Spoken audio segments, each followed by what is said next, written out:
네, 안녕하세요. 우리 신앙 이야기의 박 PD입니다. 하륜입니다.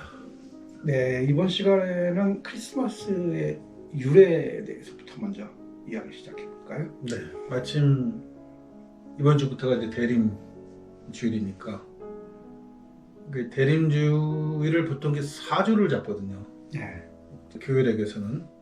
그래서 보시면 이렇게 진한색 초를 4개 놓고 어두운 색으로부터 환한색으로 이렇게 한 주 시키는 거예요. 예. 대림이라는 말이 예수를 기다린다. 보통 이제 성탄절을 준비한다고 하는데 원래 그 대림이라는 말 속에는 성탄절이라는 개념보다는 재림하는 예수를 기다린다. 그러니까 대림인 거죠. 이렇게 재림하는 예수를 기다린다 라고 했는데 우리가 과연 기다리는 예수가 누구냐, 그리고 왜 성탄절이 지금이냐, 뭐 이런 얘기를 조금 해서, 그러니까 우리가 예수교고 예수를 따라가는 거니까 예수에 대한 얘기를 한번 구체적으로 깊이 한번 얘기를 해서 우리가 무엇을 믿고 있는 게 허상이고 또 사실은 우리가 추구하는 예수가, 그동안 우리가 믿어왔던 예수가 무엇이었는지 얘기를 좀 해봤으면 좋을 것 같아요. 그 주현절이라고도 있죠. 예. 대림절, 주현절 같은 말인가요? 주님 나타나신 날이니까 이제 거의 같은 비슷한 의미로 쓰이죠. 주현절이라는 말.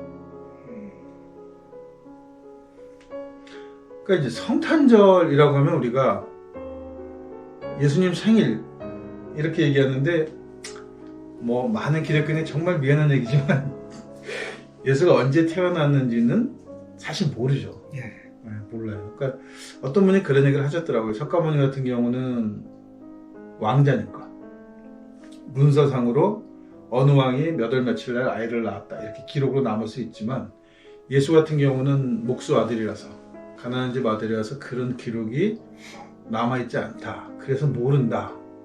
이렇게 얘기를 하시더라고요. 아니 뭐 태어난 날이 중요한 게 아니고 태어난 해도 BC 4년이냐 뭐 7년이냐 왜 모르는 거죠. 그것도 언제 정확하게 예. 모르는데 날까지 어떻게 알겠어요?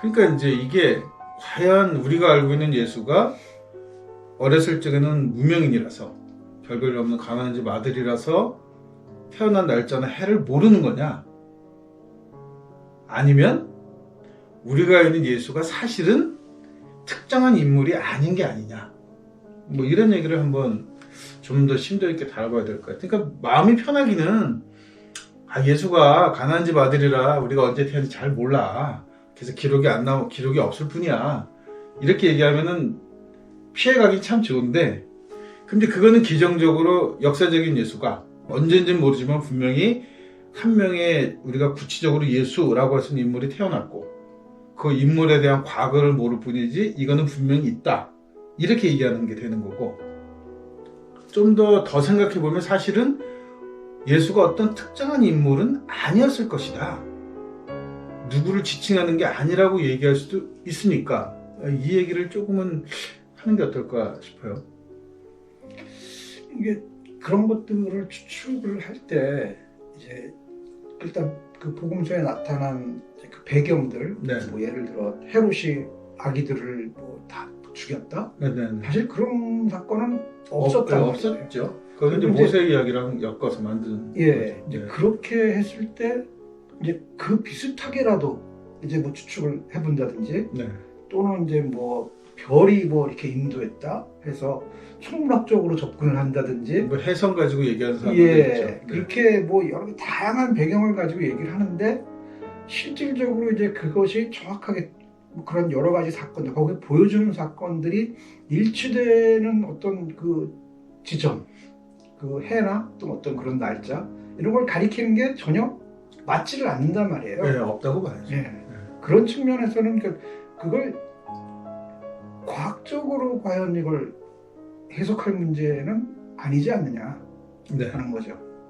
그렇다면 이제 읽는 사람 입장에서는, 당연히 또 예수를 믿는 사람들의 입장에서는 그렇다면 이 사건을 어떻게 받아들일 거냐 하는 건 결국 신앙적인 해석밖에 없는 거죠. 그렇죠. 그게 네. 하나의 신화라고 한다면 또 신화적 해석으로 받아들여야 되는 거고, 네.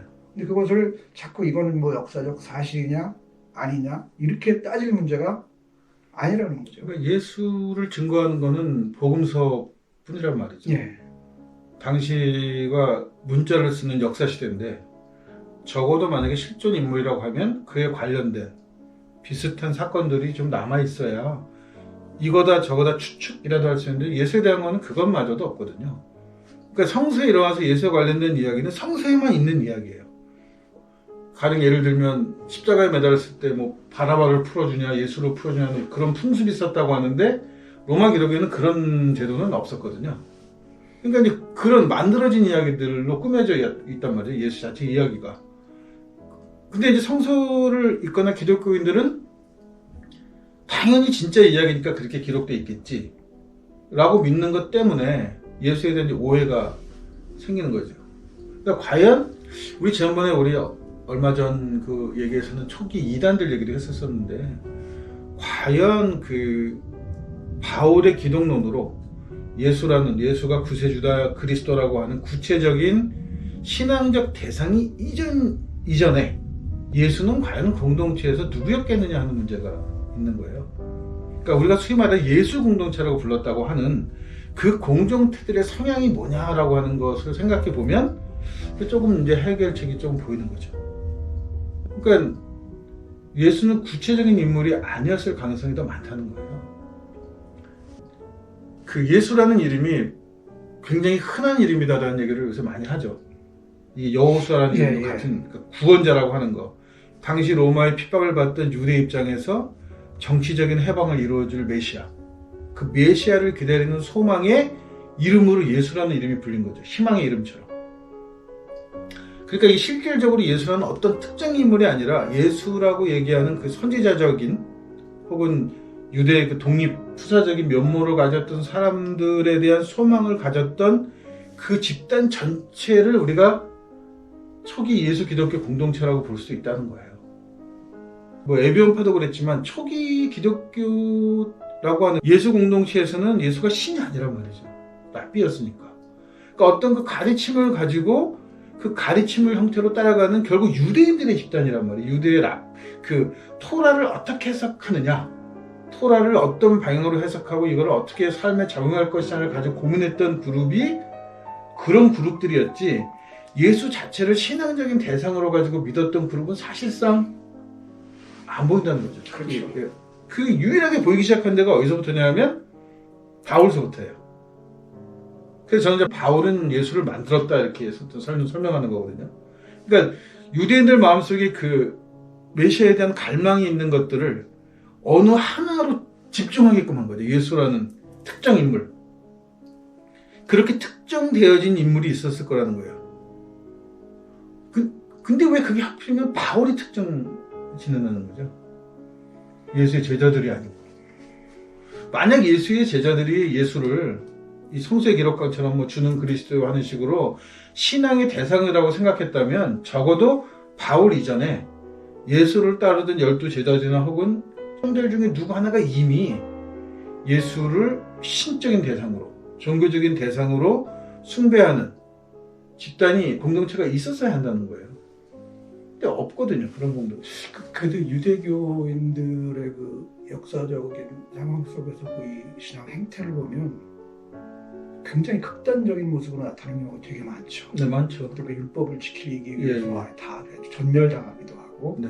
근데 어떤 정말로 베드로의 고백이 역사적으로 있었던 사실이라고 한다면 지금 말씀하신 대로 누군가 그게 전체가 아닐 때 12제자 전체가 아닐지라도 누군가 어떤 한 부류는 예수 결사자가 있어야 돼요. 네. 있어야 되는 거죠.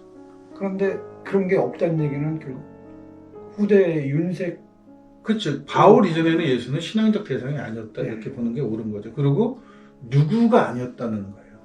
무엇이라는 거죠. 우리를 로마로부터 해방시켜주고 우리를 하나님의 자녀로 다시 불러주고 그러하는 신앙이 존재했던 거지 그 신앙이 누구라고 하는 구체적으로 지목된 한 사람이 아니었을 가능성은 더 농후하다. 그러니까 어떤 모델은 그게 한 사람이든 두 사람이든 또는 세 사람이든 어떤 모델은 분명히 있었을 것 같아요. 네, 모델은 있었죠. 네. 그 모델은 있는데 이게 마치 오늘날 이제 뭐 재벌그룹 예를 들어 뭐 정모 회장의 전기를 쓴 작가가 있었다. 네. 그러면 그 전기를 그게 100% 팩트가 아니잖아요. 전기되면 그렇죠. 80%는 드라큘라. 대부분 이모 플레이전 이야기죠. 정모 회장을 이게 예쁘게 만들어주는 그런 거죠. 그런 식으로 쓴단 말이에요. 팩트를 기반으로 한, 그러니까 팩션인 거죠. 팩션. 팩트와 픽션이 합쳐서 팩션이라고 얘기를 하잖아요. 그러니까 전기가 요즘 쓰여지는 전기들은 다 팩션이듯이. 그렇죠. 소설이죠. 그러니까 이 복음서에서도 그 당시 이 초기 제자들의 어떤 이제 그 성향과 후대, 이제 정말 이 사람들은 예수 한 사람을 보고 또는 그 예수를 따르던 그 모델들 중에 그 실제 인물이었겠죠. 네. 따르는 모델들은 그들을 따르기만 하는 사람들이었는데, 이제 종교와 그 시대 전체를 조망하는 눈을 가진 사람이 나타나잖아요. 그게 이제 바울이란 말이에요. 그렇죠. 그게 바울의 그게 아주 굉장히 독특하면서 예. 창의적인 부분. 앞으로 유대교가 어떻게 흘러갈까? 우리 유대인들이 어떻게 살게 될까? 그러면서 그렇죠. 예, 자기가 몸바쳐 사랑하는 유대교 유대인들을 이게 어떤 식으로 이끌어야 이게 살아남을 수 있을까?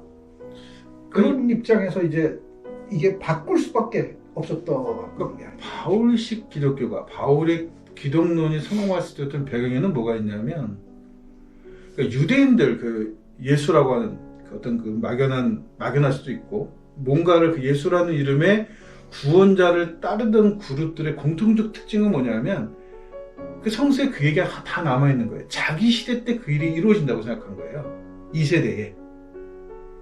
그러니까 예수가 누구라서가 아니고 누가 다시 오는 게 아니라 자기 세대 때 분명히 메시아가 나타나서 로마를 멸망시키고 유대를 다시 살려낸다고 하는 확고한 믿음이 있었단 말이죠. 그러니까 그걸 위해서 독립운동도 하고, 또 실제로 로마가 내부적으로 불안했을 때 유대가 잠깐 독립하기도 하고 자기네 자체 화폐를 찍기도 하고 뭐 이러면서 뭔가 희망이 보였던 때가 있었단 말이에요. 그러니까 유대 입장에서 그 공동체들은 다 그 소위 말해 예수 공동체들도 자기 시대에 반드시 그런 일이 일어날 거라고 믿은 거죠. 그걸 그렇게 안 될 거라고 믿은 게 누구냐면 바울이에요. 자기는 다서라고 하는 로마 쪽에서 공부를 했고, 로마를 들여다보니까 이 나라가 망할 제국이 아니란 말이죠. 앞으로 흥하면 더 흥하지 절대 유대가 이길 수 없는 제국인 거죠, 이 제국이. 그러니까 엄밀하게 보면은 시대 흐름을 정확하게 봤지만 네. 그 초기 예수 공동체 입장과는 완전히 다른 입장. 대척점에 서 있는 그런. 예, 그러니까 기본 예수 공동체는 부활이고 이런 개념이 없는 거예요. 부활이고 영생이고 이런 개념이 있는 게 아니고, 이제 메시아가 누군가 나타난다, 예수가. 그리고 그 예수는 사실 어떻게 보면 아직 죽지 않은 예수도 있어요. 여전히 기다리고 있는, 단 한 번도 만나지 않은 예수일 수 있단 말이죠.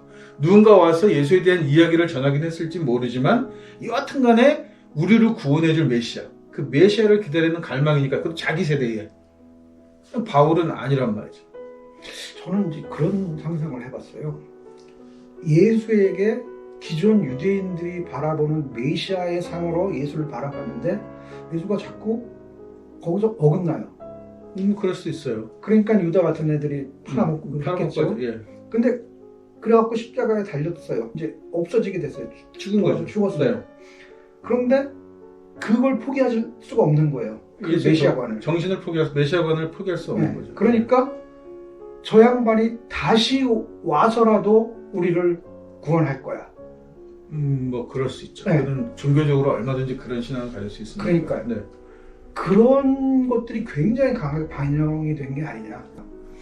예수를 역사적인 인물로 이해한 공동체들도 있는가 하면 막연하게 그냥 메시아라는 개념으로 이해했던 그러니까 이것이 어느 하나로 이렇게 모여지지가 않는 거죠. 누구 하나라고 접점이 없는 거예요. 서로 각기 다른 공동체들이 존재하고 있는 건데, 이거를 바울이 기독교는 독특해요. 왜냐하면 바울교의 시작은 어디에 있냐면 부활한 예수가, 이제까지 죽은 예수였죠. 다 죽은 예수였는데 부활한 예수가 자기를 불렀다는 거예요. 그리고 나를 사도로 불렀다는 거죠. 그러니까 여기서 결정적으로 기존에 갖고 있던 유대 공동체와는 전혀 다른 신앙관을 보여주는 거예요. 갈 길이 뭔데요? 이제 여기서부터 사실 지금 성탄절까지 예, 해야 가려면 되는데. 로마 예. 시대까지 넘어가야 되는데 저 어떻게 일단 이야기 여기서 예, 여기 일단 예, 마무리하겠습니다. 예, 예, 예. 네.